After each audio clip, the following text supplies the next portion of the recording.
Kung nakita nyo, wala nang hi, hello. Pang ilang record na ako ngayong gabi. Pangatlo na to. So, kung nakita nyo yung reaction video ko sa Groove On, need ko ng pampakalma. Kasi hindi ako makahinga. Ang init. Masyado. Diyos ko po. So, for this video, pampakalma ko, Sunara, XB19 mag muna. Diyos ko po. Hindi ako kakalma lalo.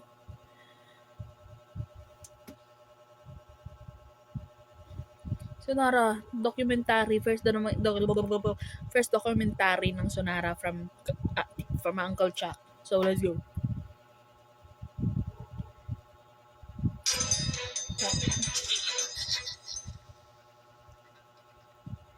Mahilig ka bang magkulay sa buhok? Oo, mahilig ako. Meron ka na bang mga uban or puti Wala. buhok? True greatness begins in the quiet corners of hard work. Long before the world ever learns their name.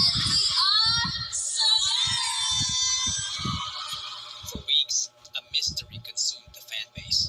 What is Sonara's fandom name? Sunrocks, then Bashers will be called Mancha. Nara? Arson.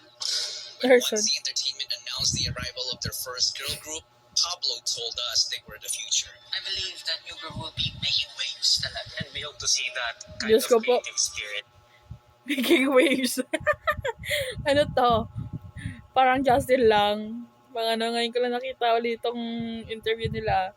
Parang yung may pasakali kung ano yung mga yung sa song. In your new group. Dapat lang. But the future is always anchored somewhere in the past. I kept looking for that hidden connection, but obsession makes you blind to the obvious. You look so hard for a secret Takot that you ka naman, Uncle forget Chuck. to just look. They weren't hiding in the dark. They were standing right in front of us.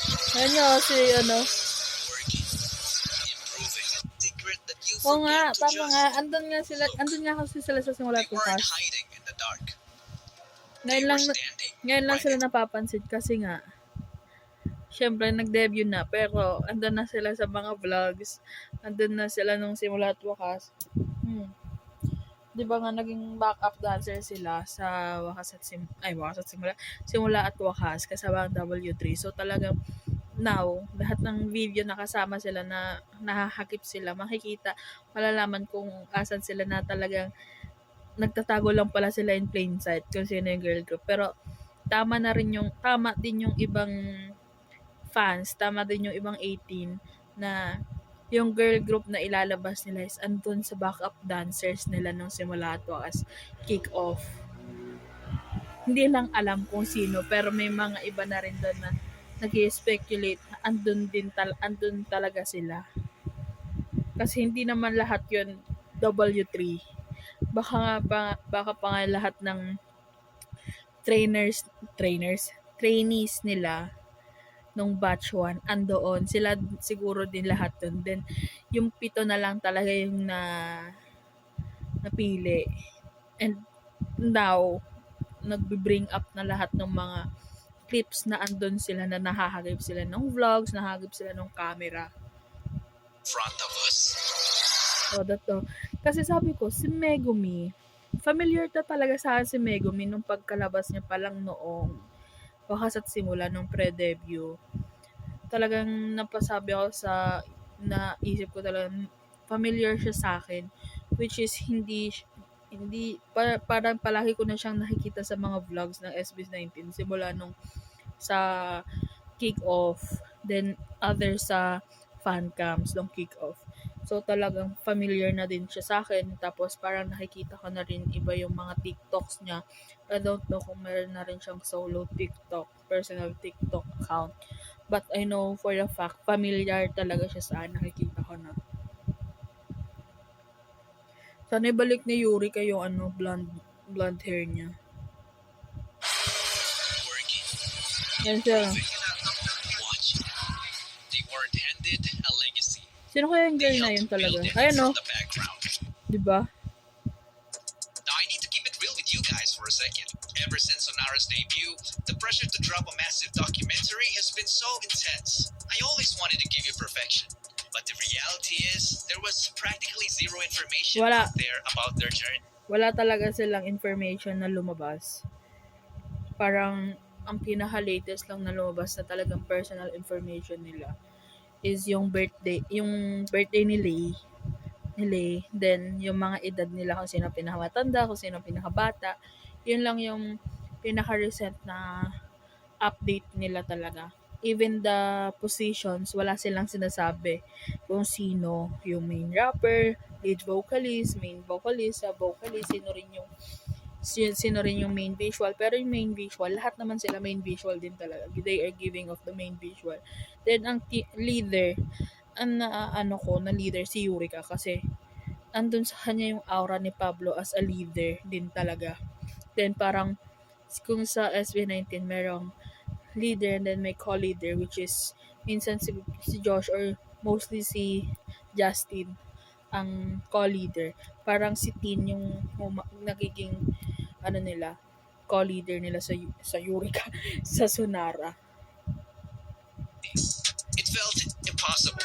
Kaya nga gulat din ako bakit nakakuha ng ibang nakagawa na si Uncle Chuck ng documentary sa Sonara kasi talagang zero information ka talaga makukuha.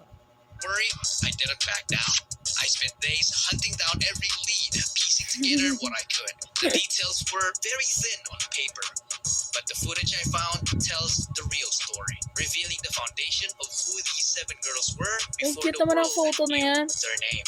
Yung I'm gonna Christmas recommend party. it and say that one member who Christmas particularly party gave me ng trouble onesie. finding was Megumi Kate Ishii. This is literally all the footage I got on her. Because when I looked up her name, all I found were some Japanese celebrities. Anyway, she went viral after her J2X launch party dance battle because she went ballistic on that one. True. Megumi is giving the main dancer malakin. Ganun yung vibe niya talaga. And there's nothing less to expect because she debuted as Megumi, the main dancer, sub-vocalist, and sub-rapper of the group. At least according to this source Yeah. I found. Yun din yung nakita ko noon. But yeah. Plus, okay. Nope, you are not watching the wrong video. This is indeed Natang Robin, the man who put SB19 together. And look, that's Shania Micaela Zhao. Looking at Ella, the oo nga. performance, you can tell that even 2 years ago, she already had that alluring visual paired with a strong foundation in singing and dancing. Okay. Di lang din talaga sila nag-pop up din talaga. Buti naman si Ella napunta na rin sa onesie. There's that certain elegance in her moves that is just so hard to explain. And that gotta be one of the reasons why she was chosen to debut as Napagpapalit ko si Ella at si Lay. Pero na-identify ko na sila. the main visual and lead vocalist of the group. Okay, main visual. Nakikita ko rin siya talaga But main wait, visual. isn't that Fiona Dominique Pepino? Oo, She's si almost Dominic. unrecognizable in that hair. Hindi talaga siya Her rebrand is nakila. insane, but you can easily observe that she already has that flair that makes Yeah. her look very comfortable performing on stage, right? Okay, so hindi lang sila trade ng onesie, hindi lang sila train ng under W3 sa dancing. Na-train na rin pala sila sa SB Town, which is company ni Tatang Robin. Already on point.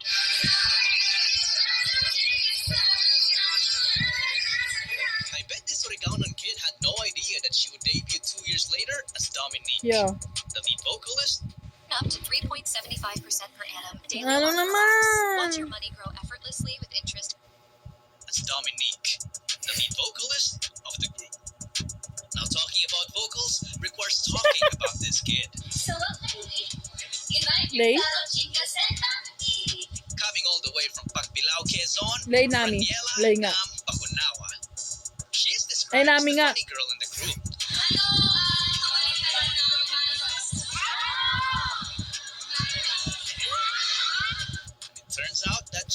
Mana kay Justin. She has already been doing it as a kid. Uy, ano mo to? Lunes, Martes. Di ba ito yung nasa balita? Yung tight-tight ng mga bala. Glass, di ba ito yung basketball team Glass Pilipinas? Tagalog tulay. So guys, meron ako extension. Meron rin ako good thing. Ikaw na lang wala.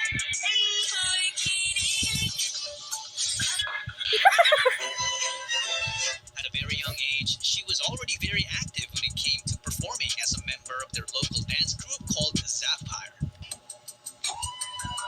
Okay, may background na rin talaga siya sa performing. Lahat sila.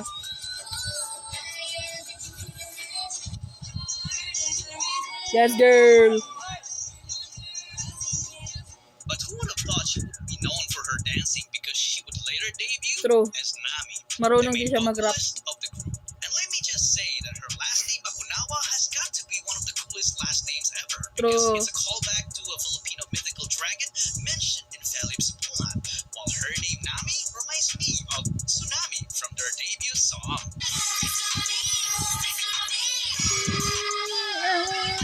Now I just realized that the members I talked about so far are on the softer side, so Yeah. we could use a little bit of toughness. Team. Sana magkasya yun. Nakikita na it's already 12 minutes. So, sana magkasya. Kinakabahan ako. Christine Rose Aragoncillo might appear tough in her performances, but she appears very far from that as a kid from Naga, Zamboanga, Sibugay. She looks like a well-disciplined young woman who listens to her parents, and it shows as she graduated Kaya with high napaka-docile, honors. Performing napaka... isn't new to her, as she was also an active member of her school's dance group called Hawkwards.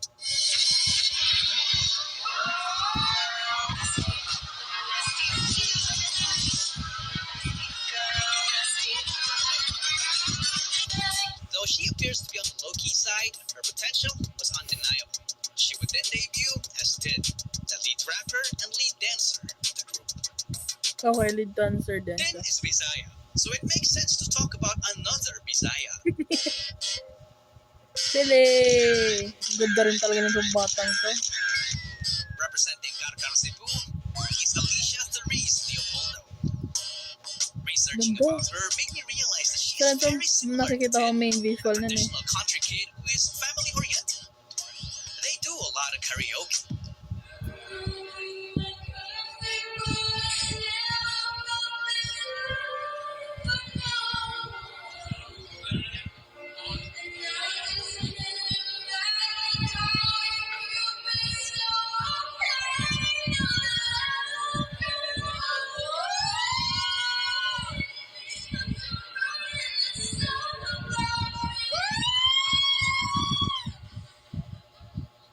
And her family even makes her dance in front of her relatives, which is a very Filipino thing.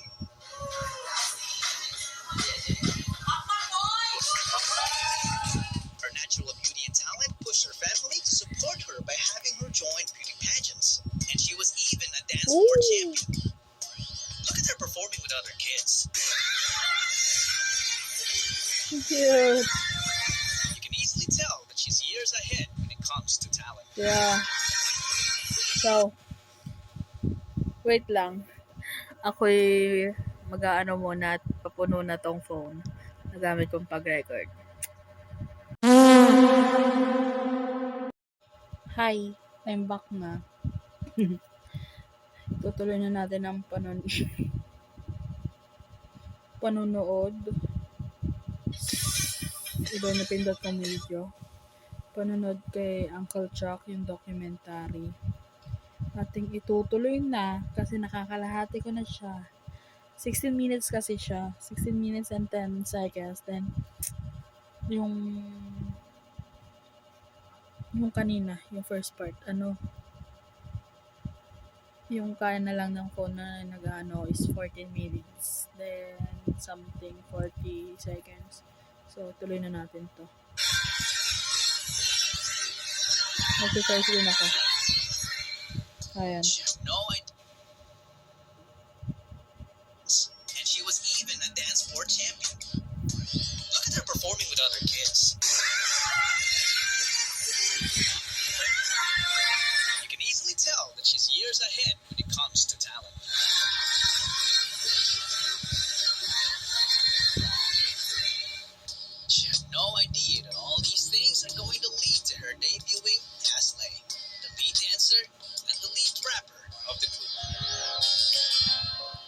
last one, K-dropper. but certainly not the least, Yes. Eureka Eureka. Jasmine Lope.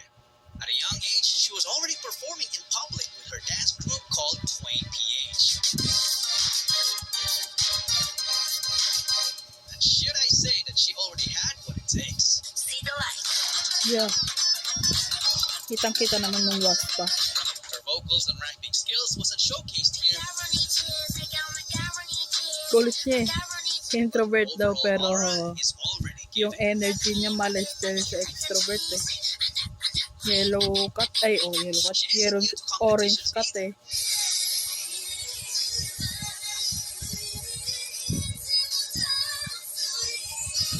With the amount of footage I found, I can easily conclude that she has the most experience when So it comes to BGC, no? performing, which led to her being chosen to debut as Eureka, Yeah. the group's leader and the main rapper of the group. So 7 girls, one name. Even weeks before the debut, they were already making waves from their Walang kuryente. Mamaya na ulit. Walang kuryente. Walang nang kuryente nag-brown out. Napakainit. Yo. So, it's been days. It's been days. Ewan ko may tao dito sa palang kwarto. It's been days na nung tinuloy ko mag-react ng kay Uncle Chuck yung documentary kay sa Sonara. So, dahil nga nag-brown out dito, and nakalimutan ko na rin. And so, tuloy na natin. Let's continue the reaction video. So, yeah. Let's get it on. Let's get it on. Let's go. Let's go. Start. Anuin ko lang ang ayan. Ooh, excuse me.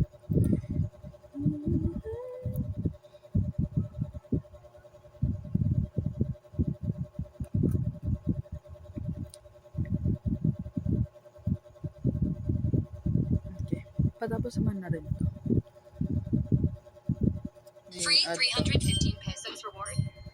Count me in. Make your first ever deposit of at least 100. From their Wakas at Simula appearance to their solidifying Aurora Music Fest performance. One name. Even weeks before the debut, they were already making waves. From their Wakas at Simula appearance to their solidifying Aurora Music Fest performance. Sonara's raw stage presence and fresh look made the casual viewers take a second look and say, hey, this group might be something special. And I think it has a lot to do with how well written their debut song Yep. is. You can see that Josue's name is here, and all the 7 girls. But But there is this- this one mysterious Gaya. 8th girl. Just who is Gaya Ambayag? Gaya. Very curious. A lot of casual fans think Who's that the Gaya? curiosity behind Onezy's first ever girl group started at the WAS concert. But I humbly disagree because it all started way back when SB19 released the Saw trailer. A lot of us speculated that this girl had to be a part of the new girl group, considering the symbolism behind the apple from the tree scene. It turns out that this girl is Gaya herself. If she also wrote Tabi and appeared as a major character in SB19's Saw trailer, why isn't she a member of Sonara? She can also be spotted in SB19's Yeah, andun past siya. videos. And of course, just as talented as the 7 girls. Yeah, nakita ko na tong video na to eh. Okay. I'm curious. Yeah.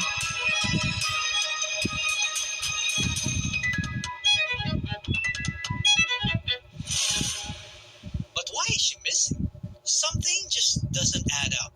I guess this is a mystery that your uncle still is unable to crack. If anything, this only made me even more excited about Onezy Entertainment's next major move. Yep, But do you know what I might have actually yep. cracked?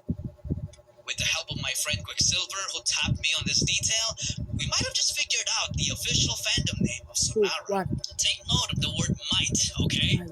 So the last time we saw this website was Might. back in the dark times. If you know, you know.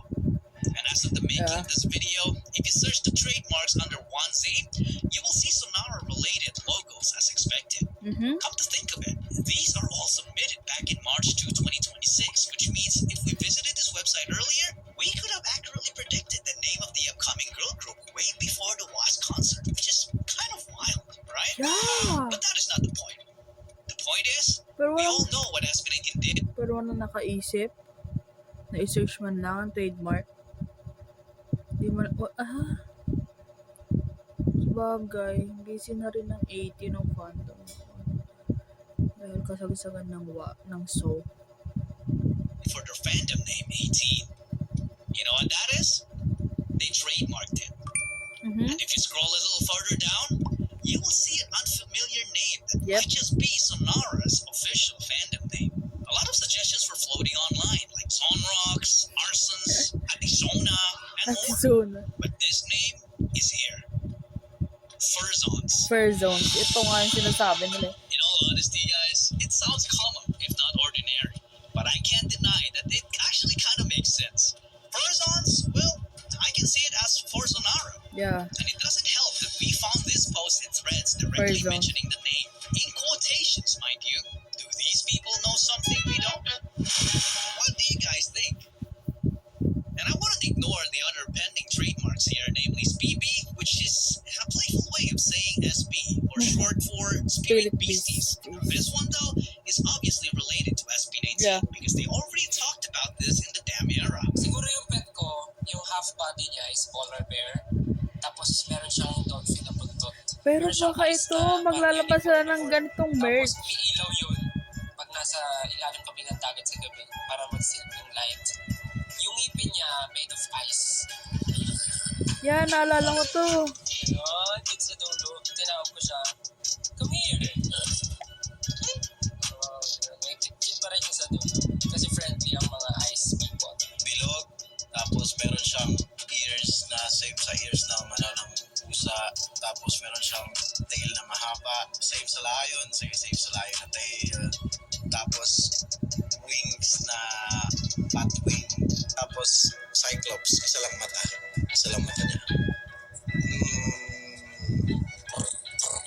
Ganun lang. Cookies, onion, sa dulo yung mukha niya, merong halaman na ganyan, tapos meron siyang maliit na katawan.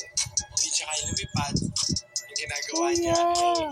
Baka maging ano mag-fix to. sa ilalim ng Plushies. kaya niyang gawin is Ang cute naman ng Kaido. chill.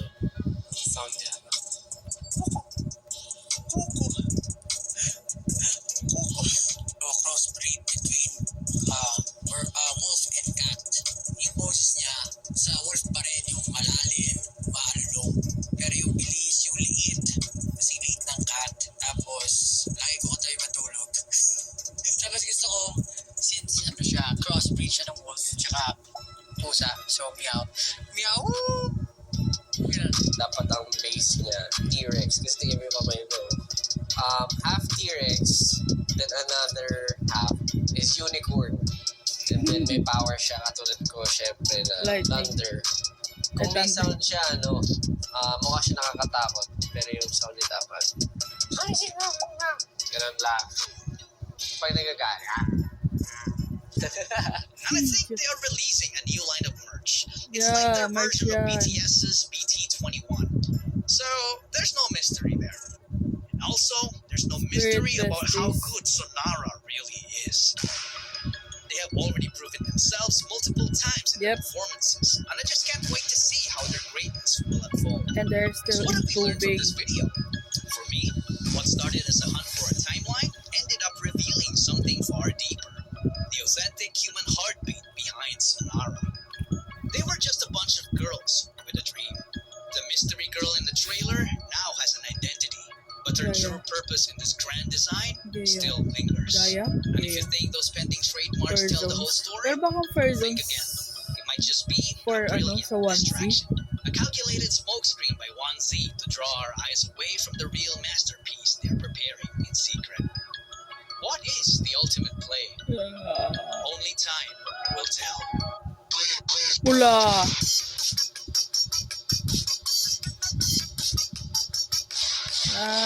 Nice. Galing talaga ni Uncle Chuck. Diyos ko po. I can't wait for the next song. So, bye. Pose. Hindi na ako magsasalita kasi nahiya ako. Baka meron yung tao doon sa kabilang kwarto. So, bye-bye. Pose.